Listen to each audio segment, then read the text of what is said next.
परमात्मा से दर्शन दीदार पावे बड़े भक्ति में विलीन होइगे। अब भक्ति में विलीन होइगे तो मथुरा काशी अयोध्या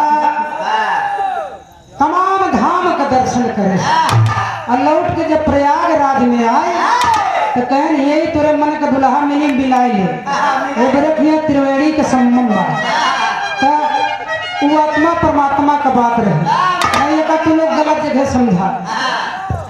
ये कवि का संकेत है। अरे चलिए